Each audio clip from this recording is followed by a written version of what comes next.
My name is Marcus. I'm 29 years old, and I never thought I'd be writing this down, but after what happened at my sister's gallery opening, I need to process this somewhere. For context, I've always had a strained relationship with my older sister, Sophia. She's 32, brilliant, artistic, and has always been the family's shining star. I've been the pragmatic one, the accountant, the reliable brother who handles the boring stuff while she creates magic. Growing up, Sophia and I existed in completely different worlds. She was the one who painted murals on her bedroom walls while I organized my textbooks by color. She broke Mom's expensive vase, experimenting with kinetic art, at 15, and I was the one who researched replacement options and saved my allowance to help pay for it. My parents would sigh and say, "Sophia's an artist, Marcus. Artists see the world differently." Meanwhile, I learned to see the world through spreadsheets and problem solving. When Sophia crashed Dad's car trying to transport a sculpture at 19, I was the one who handled the insurance claims. When she needed money for art school, I worked double shifts at the campus bookstore and sent her what I could without being asked. The pattern was always the same. Sophia would create chaos with her art, her passion, her vision, and I would quietly clean up the mess, balance the books, and make sure everyone could move forward. Fast forward to last month. Sophia had finally achieved her dream, a solo exhibition at the Morrison Gallery downtown, one of the most prestigious contemporary art spaces in the city. She'd been working toward this for 8 years, and I was genuinely proud of her. The invitation was elegant, minimalist, very her style.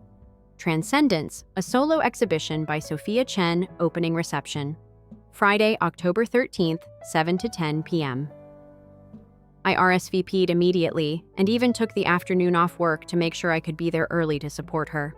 I'd been quietly helping behind the scenes for months, reviewing her artist statement for grammar, helping her calculate pricing strategies, even connecting her with my client who owns a printing company for her promotional materials. Nothing flashy, just what I do. The Morrison Gallery was stunning that night. High ceilings, pristine white walls, perfectly positioned spotlights illuminating Sophia's paintings. Her work had evolved so much since college, bold, abstract pieces that seemed to capture movement and emotion in ways I couldn't fully understand, but deeply respected. The place was packed with art collectors, critics, and what looked like the entire local arts community. I arrived with a congratulatory gift, an elegant leather portfolio embossed with her initials, something she could use for future presentations. When I walked in, I immediately looked for Sophia to congratulate her, but she was surrounded by a cluster of well-dressed people, wine glasses in hand, hanging on her every word about her artistic journey. I waited patiently, admiring her work, reading the artist statement mounted next to each piece. Then I noticed something that made my stomach sink. Next to the entrance was a large placard titled "Special Thanks and Acknowledgements." It listed everyone who had helped make the exhibition possible: her mentor from art school, the gallery owner, her roommate who provided emotional support during late-night painting sessions, even the coffee shop where she apparently found inspiration. My name wasn't there.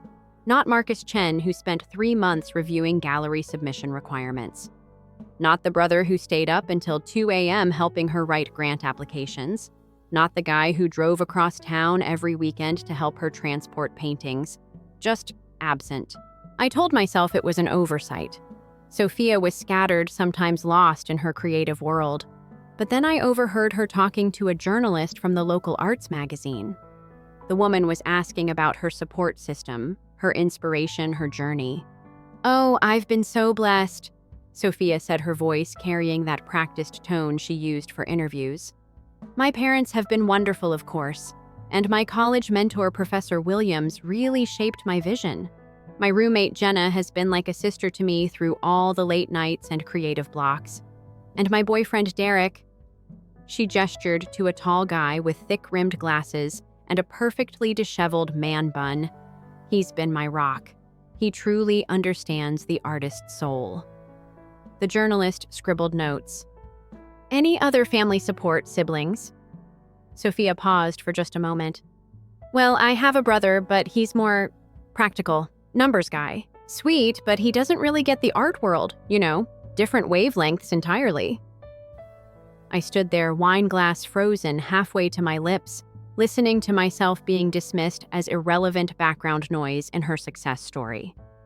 The journalist moved on to asking about her technique, and I walked away weaving through clusters of art enthusiasts who were discussing the raw emotion and innovative use of negative space in Sophia's work.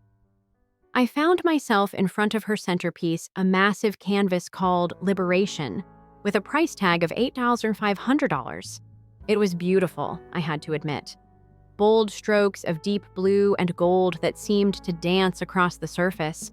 But all I could think about was the night 3 months ago when she called me crying because she'd accidentally damaged this exact painting and didn't know how to fix it. I'd spent 4 hours researching art restoration techniques and helped her find a conservator who could repair it affordably. That wasn't mentioned in the artist statement either. I stayed for another hour making polite conversation with strangers who asked if I was in the arts and seemed to lose interest when I mentioned accounting. I watched Sophia glow in the spotlight, saw her hug Derek and whisper something that made him laugh, watched her pose for photos with collectors and influencers. Finally, I approached her during a brief lull in the crowd. "Sophia, congratulations! This is incredible!" She turned, her face lighting up with what seemed like genuine warmth. "Marcus, you made it. Isn't this surreal? I can't believe this is actually happening." "I'm really proud of you," I said, and I meant it. "You've worked so hard for this." "Thank you," she said, already scanning the room over my shoulder. "Oh, there's the gallery director. I should go thank him again. We'll catch up properly later, okay?" Later never came. By 9:30, I realized I'd been standing alone for 20 minutes while Sophia worked the room with Derek by her side, introducing him to everyone as my partner in crime and the one who keeps me grounded. I quietly slipped out, leaving my gift with the gallery assistant at the front desk. The real gut punch came 3 days later. Sophia posted a lengthy Instagram tribute to everyone who made her opening possible. Paragraph after paragraph of glowing gratitude. Derek got 2 paragraphs about being her muse and anchor. Jenna got praised for believing in me when I didn't believe in myself. Professor Williams was called the mentor who changed my life. Even the gallery janitor got a mention for keeping my workspace sacred. 47 people were tagged and thanked by name. I wasn't one of them. That's when I realized this wasn't absent-mindedness or artistic scatterbrain syndrome. This was deliberate erasure. In Sophia's carefully curated narrative of her success, I simply didn't exist. So I did something I'd never done before. I stopped helping. When Sophia texted me 2 weeks later asking if I could quickly look over her tax documents because you're so good with numbers and I'm drowning in receipts, I responded, I'd recommend hiring a professional accountant. There are several good ones in your area. When she called the next day, confused by my response, I let it go to voicemail. Hey, it's me. Did I do something wrong? You seemed weird in your text. Call me back." I didn't call back. A week later, she tried again, this time sounding slightly panicked. "Marcus, I really need help with this tax stuff. The deadline is coming up and I have no idea what I'm doing. This is what you do for a living. Can't you just help your sister out?" This time I did respond. "I'm sure Derek can help you figure it out. Doesn't he understand your creative soul? Radio silence for 3 days? Then, what is that supposed to mean?" I decided to be direct. "It means I listened to your interview at the gallery. It means I saw your Instagram post. It means I understand exactly where I stand in your life, and I'm adjusting my level of involvement accordingly." The phone rang immediately. I let it ring. She left a voicemail. "Marcus, you're being ridiculous. Of course you're important to me. You're my brother. I was focused on the art people you know. That's who needed to hear about the creative process. It wasn't personal." It wasn't personal. My 3 years of quiet support, my countless hours of unpaid consulting, my consistent presence in her life, none of it was personal enough to merit acknowledgement when the spotlight was on. That's when I realized I'd been playing the wrong game entirely. I'd been trying to support Sophia's success while remaining invisible, thinking that was noble, selfless, the way a good brother should act.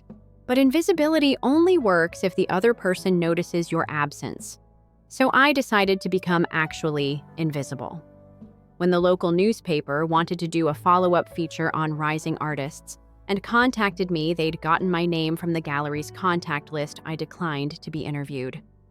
When Sophia's art professor reached out asking about a reference for a grant application, apparently Sophia had listed me as a family reference. I politely explained that I didn't feel qualified to speak to her artistic abilities. The turning point came 6 weeks after the gallery opening. Sophia was invited to participate in a group exhibition at a gallery across town. But there was a problem. She needed to transport 5 large canvases and couldn't afford professional art handlers. In the past, this would have been an automatic call to Marcus. Brother with a truck. Brother who's careful. Brother who works for free. This time when she called, I was genuinely busy. I was having dinner with my colleague David and his wife Sarah People, who actually seemed to value my company and conversation. "Marcus, I'm in crisis mode," Sophia said when I answered. "The exhibition is this weekend and I need help moving my pieces. Can you come by tomorrow morning with your truck?" "I can't," I said simply. "I have plans." "Plans? What kind of plans? Can't you reschedule? This is really important." "My plans are also really important to me," I replied. There was a pause. "Are you still mad about the gallery thing? Because that's so silly, Marcus. You know how much you mean to me." "Do I asked.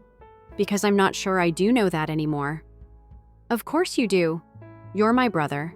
Being your brother apparently means being your unpaid assistant who doesn't merit acknowledgement when things go well. That's not fair. You know what's not fair, spending 3 years supporting someone's dream and then being told you don't understand their world when they achieve it." Sophia was quiet for a moment. Then, "Fine, I'll figure it out myself." She hung up. 2 days later, I heard from my mom that Sophia had borrowed Dad's truck and tried to move the paintings herself. One canvas got damaged when she hit a pothole and she'd had to withdraw from the group exhibition.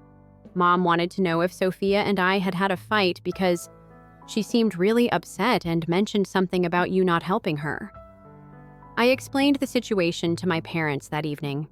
Not with anger or dramatics, just facts. The years of support, the gallery opening, the systematic erasure of my contributions, the assumption that I'd continue to be available without recognition or reciprocity. My father was quiet for a long time. Then he said, "Son, I think we've all taken advantage of your good nature, your sister included." My mother nodded slowly. "I always thought you didn't mind being the helper. You were so good at it and Sophia was so scattered. But you're right. She should have acknowledged you." It felt validating, but also sad. I'd spent so long being the reliable one that everyone, including my parents, had forgotten I might need recognition too. The holidays were awkward that year. Sophia and I were polite but distant. She'd apologized over text, a long message about being caught up in the excitement, and not realizing how her words sounded, but it felt hollow. Like she was sorry I was upset, not sorry for what she'd done. Christmas dinner was stilted. Sophia kept trying to engage me in conversations about work, about my life, but it felt performative. Like she was checking boxes. Be interested in Marcus. Ask about his job. Pretend to care about his hobbies. Derek wasn't there. Apparently, they were taking a break, and I wondered if his absence was related to the sudden revelation that Sophia's support system was more fragile than she'd presented. After dinner, Sophia cornered me in the kitchen while I was helping with dishes. "I miss you," she said quietly. I looked at her, really looked at her, and for the first time I saw past the artistic persona to something more vulnerable underneath. "I miss the version of us that was real," I replied. "Not the version where I'm your unpaid staff member. It was never like that in my mind. But it was like that in reality. And reality is what matters." She nodded, tears forming in her eyes. "How do I fix this?" You start by treating me like a person whose contributions matter. Not just when you need something, but when you're celebrating success. You start by acknowledging that I've been part of your journey, not just a convenient resource. I can do that, she said. We'll see. It's been 6 months since then. Sophia has been trying, genuinely trying. She includes me in conversations about her work. She asks for my opinion, not just my labor. When she sold her first major piece last month, she called me before anyone else to share the news, and when she posted about it online, she mentioned my invaluable support and perspective. It's not perfect. We're still finding our balance, but for the first time in years, I feel like her brother instead of her employee. And she started to see me as a whole person instead of just the practical guy who handles the boring stuff. The damaged painting from the group exhibition. She never fixed it. Last week, she asked if I wanted to see it. It's hanging in her studio now, the tear running through the middle like a scar. She's thinking of incorporating it into a new piece about imperfection and healing. Sometimes, she said, studying the canvas, the damage becomes part of the story. I think she might be right. Story 2. Mark is my name. I've been referred to by several names throughout my 56-year-old existence. Dependable, occasionally obstinate. A little too giving for my own benefit. However, I've never been accused of failing to show up. Not for my kid Alex in particular. I've attended every school pickup science fair and skinny. I continued to show up even after his mother moved out and got married again. Even when she began playing house with her new husband Greg and gradually changed the past to make me appear to be a minor figure in my own child's life. Over the years, I swallowed a lot of pride. As long as Alex was content and cared for, I reasoned. Being in the background was something I could tolerate. I believed that I would have my moments. One of those occasions was intended to be the wedding. It began rather casually. About 9 months prior to the wedding, Alex gave me a call one evening, giddy with anticipation. We're getting married in the spring, Dad. I wanted to be outside. Plenty of vegetation. True classics. Just listening to his voice made me grin. So vibrant. That sounds fantastic. I responded, however, immediately grabbing my checkbook. He didn't have to ask me. Whatever you need is what I just told him. I've got you. What I was unaware that anything you needed would become everything. After that, you give me a deposit and make me a bespoke photographer for a big guess who? It was never explicitly called for. The demands piled up like stones, but Alex always seemed appreciative and apologetic. Each one weighs a bit more than the others. I told myself everything was all right. I wanted to assist. After all, I was the father. However, as the big day drew nearer, I began to take note of small details. Things that were uncomfortable. My name appeared on the invitation. Seldom. It said, "With love from Greg and Sarah Williams," in looping gold writing with a little line underneath, and a mark that was an afterthought rather than a last name or title. The seating chart then showed up. I didn't mind being murdered in the 3rd row at first. It was quite close, but 2 weeks later I received a call from the wedding planner, a lively 20-something who most likely believed I was the hired assistant. "Hello, Mr. Mark. We had to make some seating adjustments. Now you will sit in row F just behind your extended family. I hope that's all right." I wanted to refuse. It's not acceptable. However, I said, sure, whatever is effective. I hung up after that and spent a considerable amount of time staring at the wall. For years, Greg, my stepfather, had been filling in for me. Initially, Alex was taught how to drive and assisted in selecting institutions. I gave it up. Divorce is a complex process. Children end up in the midst. I didn't want to complicate things. However, this wedding was turning into a circus. Additionally, I was beginning to feel like the unappreciated stagehand at the conclusion of the performance. The rehearsal dinner followed. It took place in a vineyard. Elegant, high-end, and naturally, I paid for it. Greg was already presiding over the main table when I arrived dressed in my finest suit and with a bottle of wine. He yelled out, "Mark," with a smile that seemed a bit too staged. "I'm very happy you could attend." Might succeed. I covered the cost. He narrated tale after story about raising Alex at supper, bringing out memories I had never heard of before. I was certain that some of them weren't genuine at all. In a lengthy speech, that sounded like he had been the one tucking Alex in every night he toasted Alex and his fiancée, Chloe. Not me. Additionally, I did not receive the microphone when it was my turn to speak. They didn't even offer it. I simply sat there holding onto my wine glass's stem until my knuckles became white. Greg received pats on the back from Chloe's parents as if he were a hero. My ex-girlfriend Sarah was standing next to him looking smugly satisfied, saying, "This is the man who raised your son right." Alex, too. He remained silent. He appeared satisfied and joyful, as if he was unaware that my voice was gone. I urged myself to hold off until the wedding itself. That may be different. No, it wasn't. I was prepared to assist with setup when I came early in the morning. When I arrived at the location, the workers were perplexed, but I thought I would at least be helpful. "Are you a member of the food crew?" one of them inquired. I was given a clipboard by another. "You may assist with parking direction here." They weren't corrected by me. Before the ceremony began, I just went and sat in my car for 20 minutes. The music grew louder. The visitors sat down. I was right behind in row F. You leaned over to whisper that she believed I was taller on Facebook during the entire service, Great Aunt Patty. The vows were hardly visible from where I sat. Up there, Greg was in the spotlight, beaming like a lottery winner. The marriage certificate was signed by him.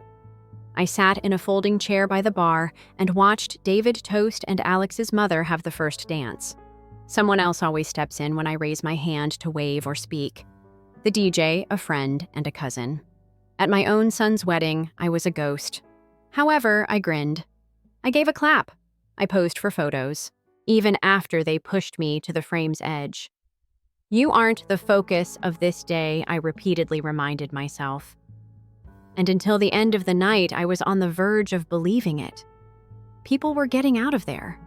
Employees began folding chairs. I sipped what was left of my flat while standing by myself beside the fountain. Champagne. Greg put a hand on my shoulder as he approached, smiled smugly, and spoke softly and casually as if it were nothing. "I appreciate you taking care of things, elderly man." Something broke inside of me. He didn't express gratitude for the assistance. He didn't say we couldn't have done it without, As if I were the valet, he referred to me as old man. Like this had all been expected and I had served my purpose. I said nothing at all. I merely stared at him, nodded once, and went away. Back in my car, I sat in the dark for a long time. It buzzed on my phone.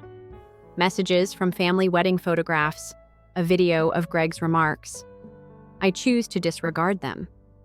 Instead, I accessed my banking app. I had set up automatic transfers to cover the balance of the wedding bills. The honeymoon bundle. The seller gives a tip. Final costs for the venue. So yet none of them had cleared, and I called at that moment. I didn't think twice. My fingers worked quickly, too quick for second thoughts. I dialed the fraud line at the bank. That's the only number you can reach a real person at that hour, not because anything false had occurred. Michelle responded in a cheerful, welcoming voice, as if she had no idea that she would soon be featured in a family soap opera. "Hello?" "Yes," I said in a composed tone. "I have several transfers that need to be released. Not all of them, please. Only the one that is set for Monday." "Yes, the big ones." I was asked to prove my identification. Like a robot, I reeled out the answers. In my chest, my heart was researching. I felt something I hadn't felt in a long time, yet not terror. "Command." "Why, sir, may I ask?" When we were finished, she said, "For your account, just so you know." I stopped. It nearly made me chuckle.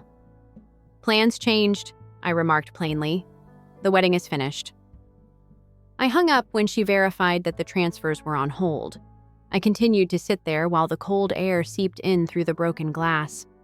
I watched drunk and unaware the remaining visitors stumble out. Somewhere Greg was still inside, perhaps holding court and enjoying the attention. As they posed for the final professional photos, Alex was with Chloe. For the first time, I didn't feel like his father as I observed my son, from a distance. I had a sponsor-like feeling. Like some Ayacine investor, I have been financing this entire illusion. The cake they smeared on each other's cheeks was paid for by me. They didn't provide me any chairs, so I paid for them. The music was paid for by me. I couldn't hear since I wasn't close. Meanwhile, everyone in my immediate vicinity nodded and grinned as if it were commonplace. As if sitting in the back and seeing my role get obliterated was something I should be thankful for. However, I wasn't upset. Not quite yet. The following morning, the rage struck. As usual, I got up early. Decades of early commutes and weekend soccer matches have left me with muscle memory. I brewed coffee. I accessed my email while seated at my kitchen table. The first one came from the location. Reminder, final payment is due today. The honeymoon travel agency's second, accompanied with a kind message and a PDF itinerary. In order for us to reserve the upgraded suite for Mr. and Mrs. Williams, kindly confirm the release of monies. Williams. Not Morgan, nor my legacy bricks, nor my name. Stunned, I gazed at the screen. Even the reservation for the honeymoon had been made in his name. My credit, his bank account. I realized then that I hadn't simply been sidelined. Someone had taken my position. Then everything fell into place. At events, Sarah would always introduce Greg as Alex's biological father, always winking, as if it were a joke. The way Alex had casually referred to him as Dad in front of me a few years prior, then pretended not to notice when I became silent. Greg had gradually evolved into the go-to person for all wedding-related correspondence, family communications, and decision-making. They hadn't just forgotten about me. I was rewritten by them. I went over the contracts for the remainder of the morning. All of the originals, PDFs, and scanned receipts were still with me. Despite my naivete, I wasn't foolish. It had all been in my name. Every planned gratuity, every deposit, every vendor. Invoices for some of the last payments were still pending. I informed the travel agent of the error over the phone initially. After all that, I stated that the reservation needed to be amended, thus I wouldn't be releasing the monies.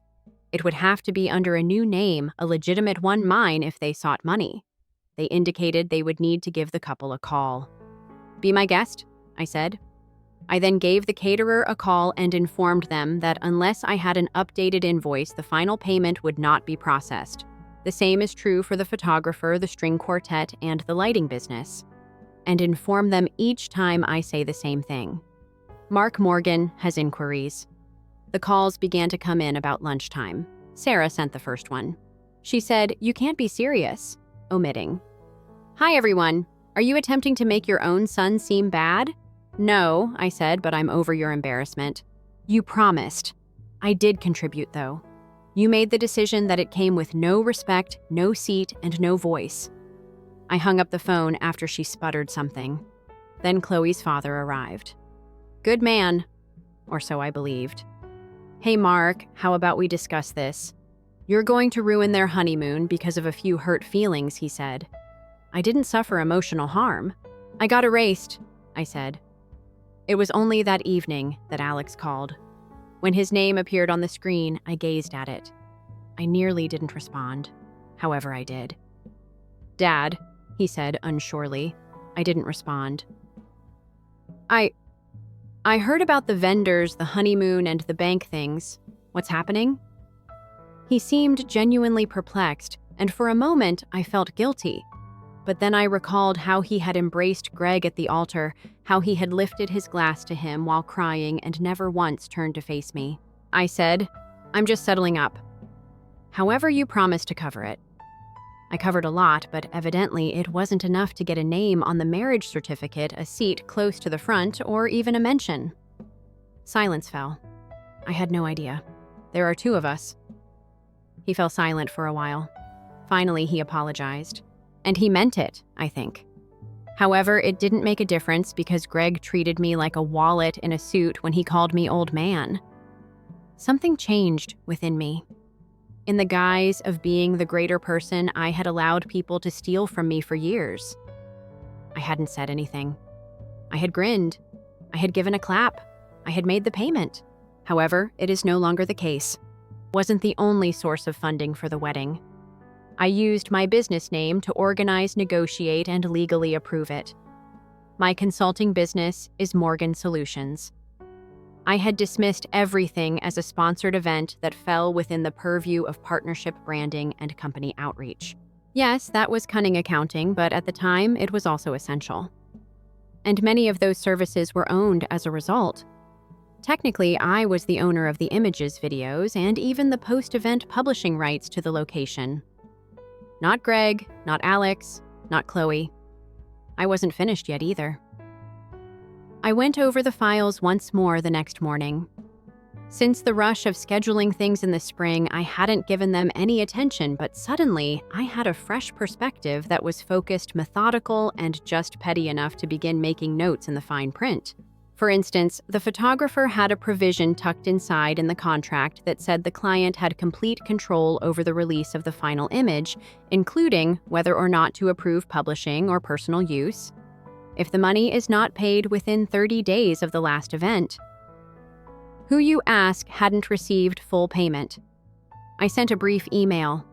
When no one else responded quickly enough, I recruited an old Army comrade who was also the cameraman. I knew he valued loyalty, but we hadn't spoken in a long time. "Hey, I hope all is well with you," I texted him. "For the time being, I would like not to show the couple the finished wedding video. You're not aware of all that's happening." He answered, "Don't mention that you're back." After that, I reclined in my chair. Domino by domino. The calls were feverish by Thursday. It was Chloe this time. I had never received a call from her. Communication was always mediated through Alex or her parents. Now, though, it was her who called. "Hello, Mr. Morgan," she began. "Sweet with syrup. We are only attempting to ascertain the nature of the photo release in the video. The photographer stated they are awaiting your approval before we post a wedding announcement on social media this weekend. Is that right? Was it a mistake? Not at all." "That's right," I said. A lengthy silence. "Oh, I see. Is it going to happen soon?" "It depends. Have you lately spoken with Greg?" A clumsy laugh escaped. "Not at all. We did thank him during the wedding after all, if you're saying that." "No," I said. "I mean, did he tell you that 5 years ago while I was sitting 6 rows back in a suit I couldn't even afford, he thanked me by calling me an old man and taking all the credit?" She was silent now. Perhaps for the first time she realized that I was more than simply Alex's father in the nebulous, aloof manner she had always thought I was the reason they were getting married. "I didn't know," she muttered. "Correct. All right, perhaps we ought to get together. Let's see." Before things got nasty, I hung up. I wasn't expecting her to apologize. Not quite yet. I was still gathering stillness, allowing it to accumulate, and letting them wait for responses. When people are accustomed to everything just functioning, you'd be shocked at how loud silence can get. On Friday, my office door was knocked on. I was surprised to see Greg dressed in his little too-tight jacket with his typical arrogant half-smirk. When he wanted to appear distinguished, he always wore. He entered as if we were old friends. He closed the door behind him and muttered, "Mark. Look, I believe there has been some misunderstanding. Is that the new name for it?" With a sigh, he sat down opposite my desk as if he owned the space. "See, I understand. We both know you did what any father would do, even if you feel betrayed. I cut you off, Greg. Hold on. Simply stop. At the conclusion of my son's wedding, you approached me, gave me a shoulder pat, and thanked me as if I had been the caterer. I was never introduced by you. You watched them write your name on that certificate as if I didn't exist, and you didn't even mention me in your toast." He gave a shrug. "It's merely custom. I've spent a lot of time in his life. By that, we meant nothing." "That's precisely the issue," I responded in a chilly tone. "You were meaningless. You want me to grin as if everything is okay now." He smirked once again as he leaned forward. "What the heck are you keeping the media hostage during their wedding? You're not being very fatherly." At that point, I got up. I wasn't noisy. I didn't yell. I just gazed down at him with the composure that comes with having already made up your mind.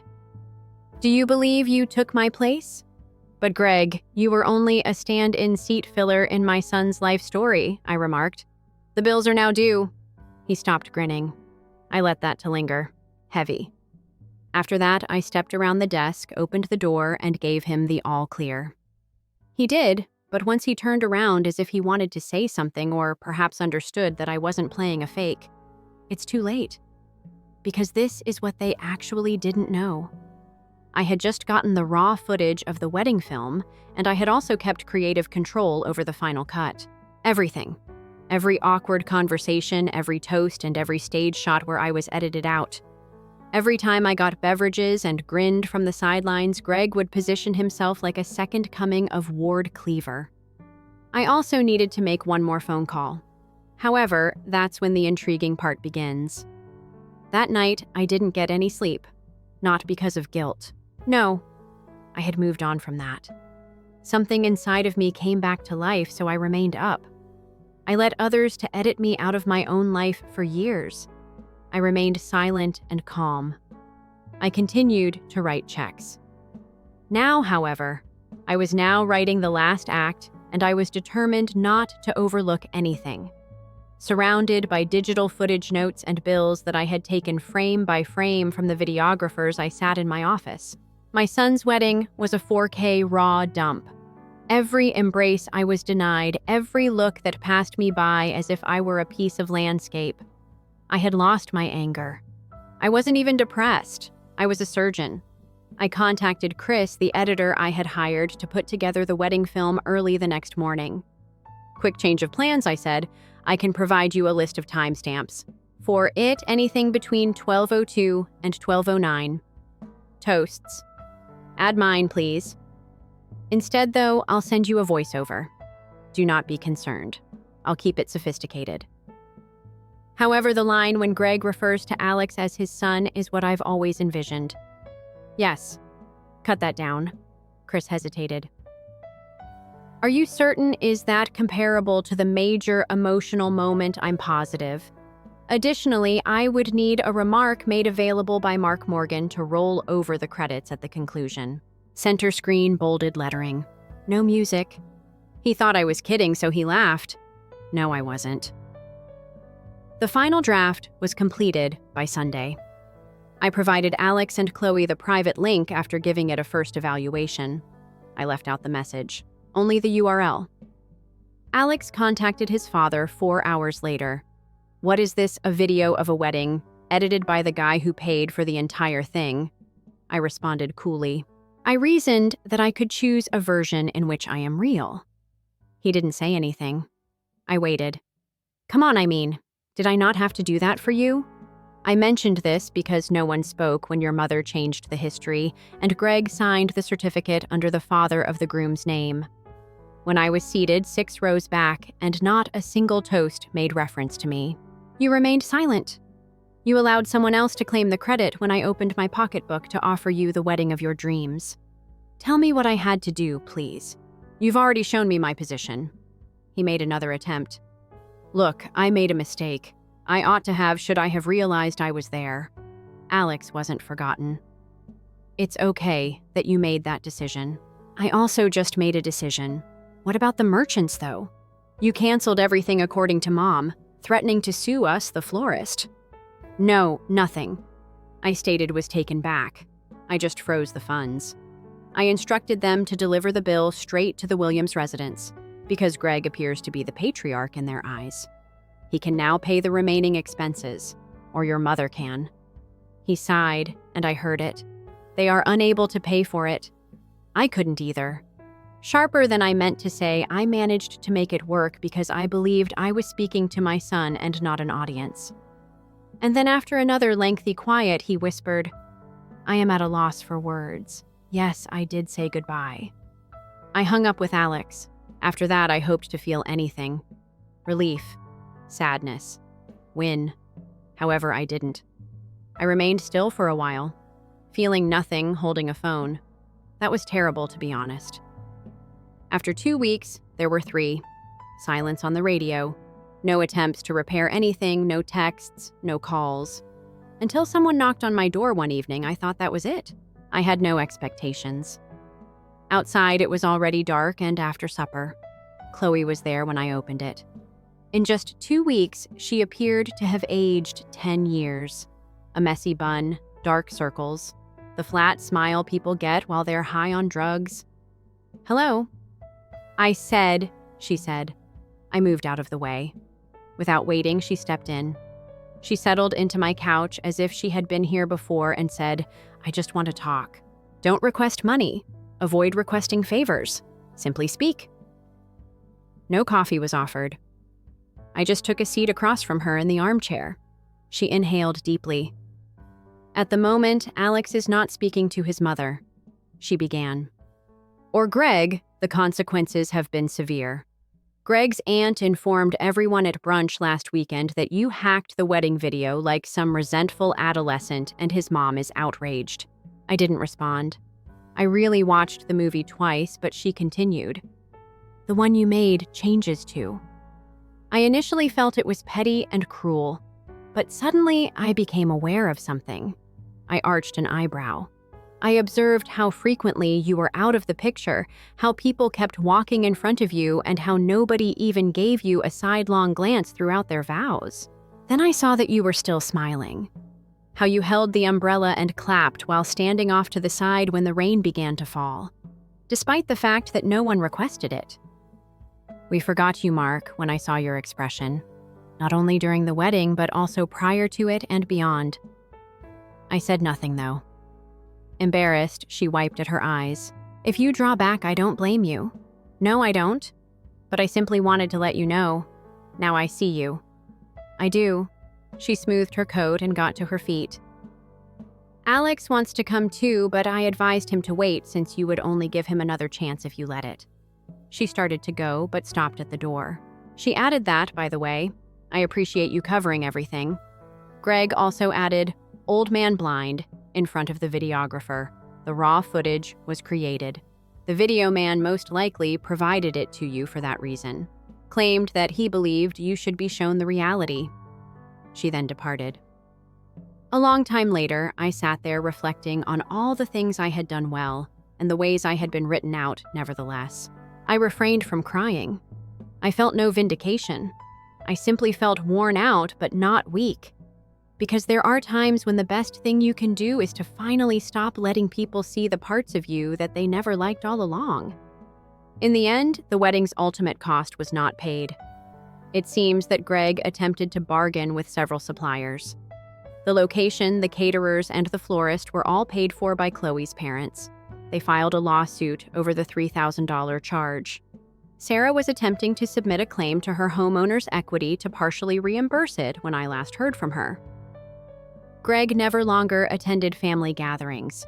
The flat was vacated by Alex. His mother leased them and found a less expensive location. Said that he wants to solve certain problems by himself. I didn't inquire about the meaning. I received a letter a month later. Only a brief one. No lengthy apologies or extravagant displays. A simple white card with Alex's calligraphy on it.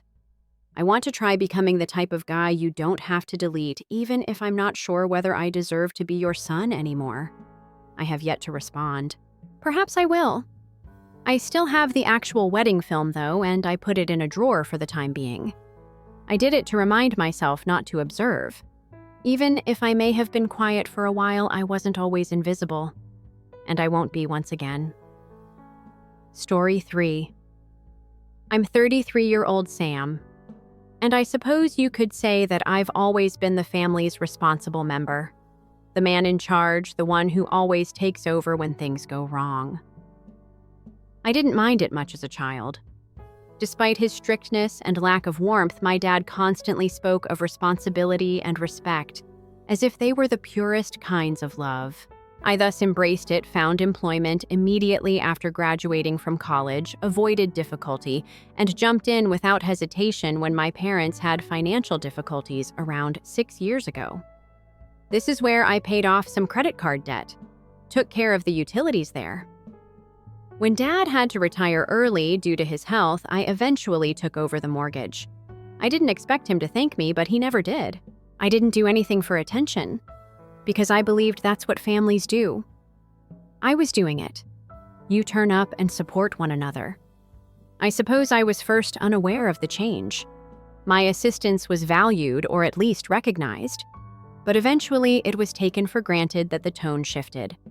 Mom would SMS me stuff like, "Bank called again," if I didn't send the money on time. You couldn't have forgotten, or would you, just, you overlooked it. As if I had broken some promise I never really made. My younger brother Nathan, who has been younger for years and is still struggling to figure things out, lived in their basement without paying rent and worked maybe 10 hours a week at a coffee shop. Mom actually sneered and remarked, "Not everyone is as obsessed with money as you are, Sam," when I once asked him if he intended to move out or get a full-time job. I don't want to confess how much that one hurt. I dismissed it though. Every year, I would pay for the decorations, the wine, the catered food, and yes, even the gifts for the extended family. Holidays came and went. I would arrive, receive a sidelong glance from my father, perhaps a lovely sweater from my mother, and observe Nathan reveling in the attention he received for bringing a six-pack and a tale about his near-commercial casting last month. Although I persuaded myself it was just temporary, it was taxing. They were stressed, I told myself. I assured myself that everything would work itself out. Then a week or so before Christmas last December it happened. I asked my mother via SMS what time the celebration would begin. She didn't answer, which wasn't out of the ordinary. I followed up with that little message because she has always been more of a Facebook commentator than a texter. "Hello, what time is best for me to visit this year for Christmas?" 2 hours later, he responded, "Don't attend the Christmas celebration. For real family, that is." That was it. No emoji, no greeting, not even a final period. I recall reading it again, wondering whether I had misinterpreted it. It may have been a joke. Perhaps he intended to send it to a different person. But no, it was my name, my number. And I was excluded. After a minute of contemplation, I typed a single word. I get it. I refrained from arguing. I didn't inquire as to why. I didn't go on an angry tirade or demand an explanation. I simply reclined in my chair and let the room to get quiet. I kept looking at the text till my phone died once again. After that, I got up, went to the refrigerator, drank a glass of water, and began to reflect. Here's the problem about taking responsibility. You see, you are aware of all the strings locations. You are aware of which payments are made. Where you are aware of the deadlines, account numbers, and login information. You are aware of how brittle everything is. How much of it is kept together by your unseen quiet labor. And I came to the realization that I was no longer showing them anything after 6 years of being their invisible backbone. After that text, no. So I waited. I didn't do any noteworthy actions. I didn't raise a fuss or call them out. I simply came to a silent halt. No more mortgage auto payments. I don't have a reminder on my calendar. No. Send it, please. Communication. Like a leaf in the wind, I let the deadline come and go. After that, I shut off my phone and sat by myself on Christmas watching a movie that I had rented and getting takeout from the Thai restaurant nearby. It was silent, even serene. And I didn't feel like I was waiting for someone else to give me permission to be here for the first time in years. My phone began repeatedly buzzing on the kitchen counter 2 days after Christmas. I took a while to check it. I didn't want to be honest. But I looked down when it eventually stopped. There were 67 missed calls. Mom, most of all. Dad gave some. One from an unidentified number. Above the screen, a voicemail indicator flickered. Wondering. I hit the play button. Dad was there. He spoke in a clipped tone. Immediate. Sam. I'm not sure what transpired with the bank, but they claim that the mortgage was not paid and that default procedures have been started. Now is the time to remedy this. Give me a call. I didn't. Not immediately. I accessed my financial app instead. After making sure the payments were still on hold, I reclined in my chair. The silence from before returned. However, it wasn't lonely this time. It had strength. I had no intention of hurting them. Not at all. However, they were experiencing what it was like for the first time without my support. They didn't like it either. And it was only the start. I awoke the following morning to a deluge of messages and 3 voicemails. A few danced perilously close to guilt tripping while some were furious and others were in a panic. Nathan, of all people, gave me my favorite. "What's going on, dude?" "This morning the bank guy knocked on the door. Dad is going crazy. This has to be fixed. You're being self-centered." Selfish. For a long moment, I let the word to sink in. The ease with which they turned the story around and the speed with which my years of silent support had been forgotten were almost impressive. When I was no longer useful, nobody inquired about my well-being. Nobody questioned why I hadn't purchased them. I was neither a brother nor a son. I was a service, a smiling, walking ATM. Mom sent me a text that night. "This time, I'm not upset. Measured.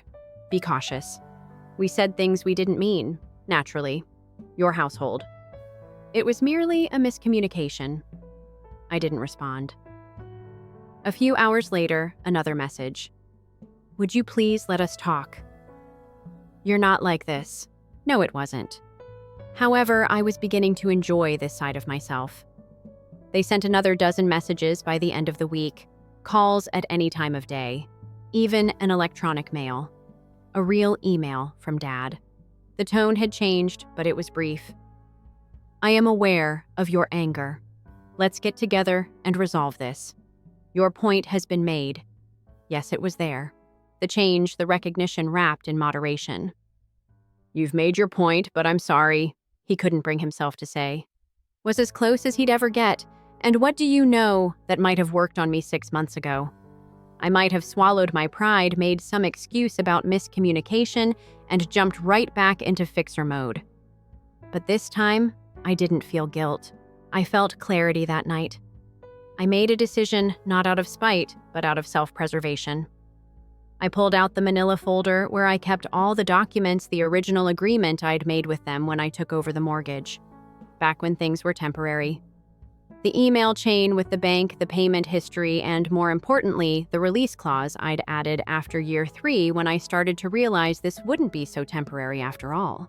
Yes, I put everything in writing because if you've ever been the responsible one in a messy family, you know the importance of documentation. The conditions specified in straightforward language that the agreement might be discontinued with writing notice at any moment and that I held no long-term commitment beyond the amounts previously made. It was signed, dated, witnessed, ironclad. So I composed a letter. Easy, formal, respectful. As of this date, I am formally ending my financial assistance for the mortgage of the property at address per our original agreement. I have no more responsibilities. I recommend contacting your bank directly to explore payment options. I attached the papers, sent it certified mail, and CC my lawyer just in case. Then I blocked their numbers. I didn't do it out of cruelty. I did it because every time I saw their names on my laptop, becoming Z80 came back like a tidal wave. Tight chest and a pounding heart. I had been carrying that pit in my stomach for years.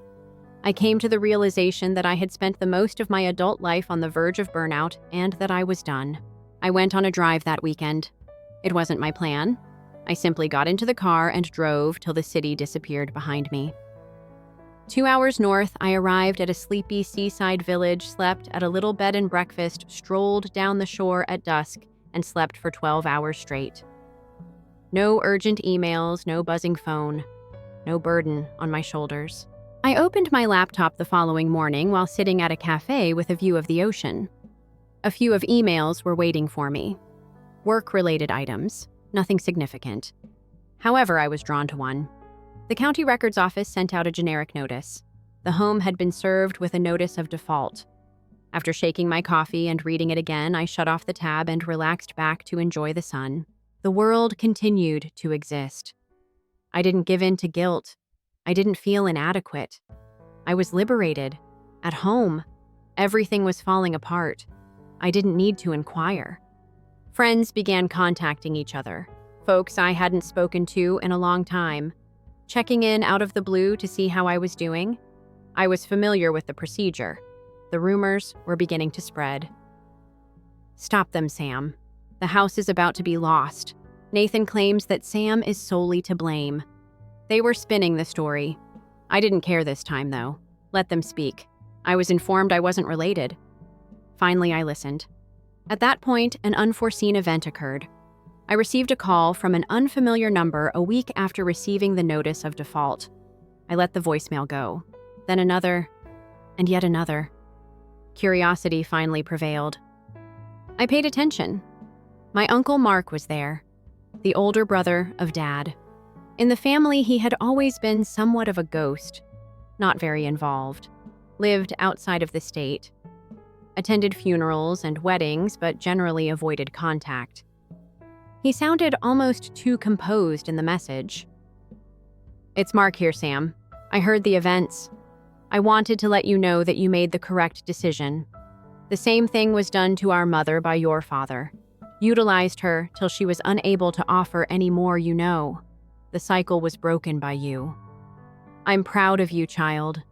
I was really destroyed by the voicemail. It was the first time that anyone had ever accepted what I had done without passing judgment or attempting to reintegrate me. The guilt started to really subside at that point. Because perhaps this was more than one nasty text or one Christmas party. Perhaps this has to do with decades of emotional manipulation techniques passed off as custom. Perhaps it wasn't treachery to walk away. Perhaps it was therapeutic. That notion lingered in my mind for a long time, observing the incoming waves and speculating about what could happen next. At that moment, someone knocked on my door. When I opened it, I saw him standing in the hallway with his breakfast bags undone beneath his eyes flaming with a mixture of despair and a hint of hate. "Was that Nathan, man?" His voice was hoarse. "You must return home. Now is the time to remedy this." I simply stood there, calm, quiet, and savoring the moment since, for once, I didn't need anything. He said something that stopped me cold just as I was ready to respond. "Dad says we'll lose the house if you don't pay by Monday." After giving him a serious look, I closed the door. I didn't slam it, I didn't shout, not even blinking. I simply shut it, easy, quiet, click. He did not knock once more, not immediately. I was facing away from the door, breathing in the silence, awaiting the return of the terror, guilt, or rage. It didn't. I had steady hands. I had a clear head. Through the slightly damaged glass behind me, I could still hear the sound of the water. From my heartbeat, waves beat the coastline like a metronome. It was much simpler to breathe the air. A voice muffled emerged from the hallway a few seconds later. "Are you serious now?" Nathan gave a hiss. "This is what you're actually doing." I didn't respond. I took out my phone, switched off the ringer, and perched on the side of the bed. His footfall were harsh on the wooden corridor as he paced for a while. Then I heard a whispered discussion and the opening of the door next to mine. He most likely rents the room next door. Normal Nathan. No strategy, no bags. Simply barging in without warning. You most likely anticipated a dramatic situation in which I would yell. We would weep. I'd consent to fixing everything. Then, as if nothing had occurred, we drive back. I went to supper instead. On the outskirts of town, there was a little seafood restaurant. The fish and chips were mine. Read a few pages of a book I hadn't touched in months while sitting by the window. Once more, Nathan, my phone buzzed, but I chose to ignore it. In what seemed like years for the first time. I had no sense of obligation to anyone. Once I returned to the B&B, there was silence. No. Nathan in the corridor. There was no letter beneath the door. Nothing but quiet. Perhaps he gave up and walked away, I thought. However, I discovered him on the porch the following morning. Crossed arms. Like a child in danger, he tapped his foot. "Sam." Before I even went outside, he got started. "Okay, you got your message across. You desired for us to experience life without you. We sensed it. This has gone too far, though. Mom isn't eating. Dad is going crazy. Man, they will lose the house. I rested my weight on the doorframe. They don't live there. The banks are the cause. They are free to speak with them. Do you understand? I waited. He extended his arms. All right. Indeed. That was inappropriate. Although the material was jumbled, it was only words. You will let a text message to ruin everything. I cocked my head. Nathan, that's the problem. It was more than a text. It was the last receipt. Years of being neglected and used. Dismissed. Then that. That was the conclusion. He looked at me as if he was unable to identify the person in front of him. Perhaps he was unable to. I was standing in my own outline rather than the one they had created for me, maybe for the first time. He took a step toward her. You don't understand. I also lose everything if they lose the house. There I reside. I was unable to resist. I didn't laugh meanly. Just be honest. When you realize the punchline isn't even witty, you chuckle. That is your issue.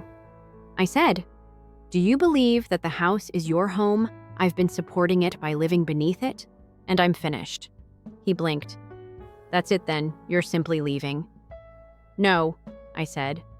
As soon as Dad stated I wasn't family, I left. I'm going to keep away from this. He remained silent for a while. He said, I can't believe you. He is just like you. It hurt more than I thought it would. However, I didn't display it. That used to worry me, I remarked. I tried to be the opposite for years. However, I now see how different we actually are. What is that I tidy up after myself? I then turned around and returned inside. That day, Nathan didn't try again. Around midday, I heard his car drive away. A part of me thought that this time he would send Mom or return. Get Dad to grovel if you can. However, they didn't. Rather, the stillness dragged on and on. It was 3 days later. The letter then arrived. When I returned from the coast, it reached my flat. My name was written neatly in blue ink on a tiny white envelope. No address for return. I gingerly opened it, anticipating hidden threats or guilt-tripping, but all I saw was a single sheet of paper. Written by hand. No salutations. Your mom is not feeling well. It's becoming worse because of the stress. She blames your departure on her. I informed her that it wasn't. You've grown up. Your decisions were your own. You stated our position clearly. All I can hope is that you can cope with it. I recognized the handwriting even if it wasn't signed. My father doesn't acknowledge or apologize. It was just another subtle insult disguised as compassion. However, there was a change in the tone this time. Neither a demand nor an assumption existed. I would repair that right now. It was just a silent resentment, like a guy looking down the barrel of repercussions he never imagined he would encounter. I slipped the letter into a drawer after folding it and re-enclosing it in the envelope, just to remember not to go back. I received an email from the county registrar the next day. The foreclosure process had entered its last phase. When the foreclosure went through, I didn't rejoice. I didn't post a passive-aggressive quote online or pop champagne. I simply sat silently on my couch and gazed at the email, confirming that all I had thought was forever was now officially ended. Mourning something I had previously mourned in fragments over the years was an odd experience. I refrained from crying. I didn't feel victorious. I felt clean yet hollow. Like someone who, after years of work he never consented to perform, has finally washed the last bit of dirt off his hands. Within a month, the house was listed for sale. Initially, I pursued it out of curiosity, seeing the listing appear online. 2.5 bathrooms and 3 bedrooms. Lovely colonial with lots of possibilities and mature trees. I can still make out the edges of my former life in the pictures, even though they arranged it with some neutral furniture and nice lighting. The worn place where Dad used to put his hand on the railing. Every Christmas, I paid for the corner of the dining room where Mom put up the tree. Even Nathan splashed red wine on the kitchen's scuffed tile, which he never cared to clean until I did. It sold more quickly than I anticipated. It was purchased by a young couple. In front of it, they shared a happy selfie with their dog writing, "First home together, new beginnings." Excellent. For someone let it be that way. I heard tidbits of information concerning the subsequent events. One night, while drinking, a mutual cousin couldn't resist chatting. 2 towns over near Nathan's coffee shop work, my parents moved into a modest apartment. Although the rent was excessive, this barely made ends meet because there was no mortgage and the property was smaller.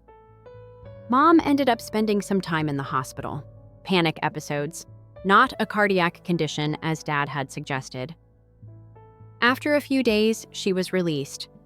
Their insurance wasn't really good. That must have been my fault as well, in their opinion. After a period of job switching, Nathan began driving for a ride-sharing service. He didn't ever leave. He was residing on their pull-out sofa when I last heard from him. According to the same relative, Sam wouldn't have had to carry us if he had done his share of the work, and Dad blamed him for the home collapsing. Nathan didn't take it well, apparently. The family began to disintegrate within. Everyone is pointing fingers at one another. I didn't get involved. For months, my phone was silent. No texts, no calls. They were all blocked by me. Nevertheless, I believe that they just gave up on their world. I become the bad guy. The cold-hearted son who left his parents homeless after walking away. Make them believe they were not homeless. At last, they were held responsible. I gave my everything to my own life. I accepted a new job at work that required travel. I'd always put it off because I felt bound to it. For the first time in years, without the continuous burden of responsibility like an anchor around my neck, I began dating again. Winston, the silly, lopsided mutt I adopted, turned out to be the finest listener I've ever encountered. And gradually, I became aware of something significant. They had never provided me with the kind of family I needed. They were the ones who brought me up. Yes, who gave them a house, food, and regulations, but no warmth, acceptance, or support. They brought me up to play a part. The steady one, the quiet son, the caregiver. They stopped acting as though they cared when I stepped out of that job. About 10 months after the foreclosure, I received a letter in the mail one day. No handwriting. I typed, "Nice. Professional." It came from their attorney. A legal notification informing me that all family assets and power of attorney documents no longer included my name. The fact that I hadn't spoken to them in almost a year wasn't shocking, but what really got to me was how frigid it was. Just a line at the bottom with no explanation or personal comment. All financial and other commitments are now regarded as terminated. I grinned. I put it in a frame. I hung it in my workplace at home. Around the 1-year mark, not out of resentment, but rather as a reminder, a sort of certificate of independence. An old family friend who used to attend our holiday gatherings and always brought handmade fudge sent me a message. She just wrote on Facebook that she had been thinking about me and that she missed having me around. She also stated something that surprised me. "I heard what occurred from your dad. I only wanted to let you know that I don't blame you. We don't. Everybody could see how much you accomplished. Because, well, you know how your dad is, we simply never spoke. However, we saw that you were never invisible, Sam." I spent a lot of time sitting with that one. How badly I needed to hear it had escaped my notice. I was conditioned to believe this after years of being the responsible one. I had to keep working harder simply to get a seat at the table, but no one noticed. Even though the message was straightforward, it reassured me that I wasn't insane. I wasn't self-centered. I had just finished being exploited. I responded, informed her I was doing fine, and thanked her. Even better. Holidays finally arrived once more. Thanksgiving, Christmas. For the first time, I didn't wait for an invitation on New Year's. I refrained from looking at my phone in the hopes that someone would remember. Instead, I made travel arrangements and went skiing with some pals. It took me 33 years to properly understand that blood does not provide someone the right to your life. So even though I laughed until my stomach hurt, snapped selfies with strangers, and drank too much cocoa, I never felt like I was missing anything. Family and sacrifice aren't the only ways to demonstrate love. Genuine family does not use your generosity as a weapon and claim it as their obligation. The house I found myself in was lost by them. I'm not sure I'll ever comprehend why I left. I don't know whether they can do it at all, but I made something better, so I don't need them anymore. And the foundation is mine this time.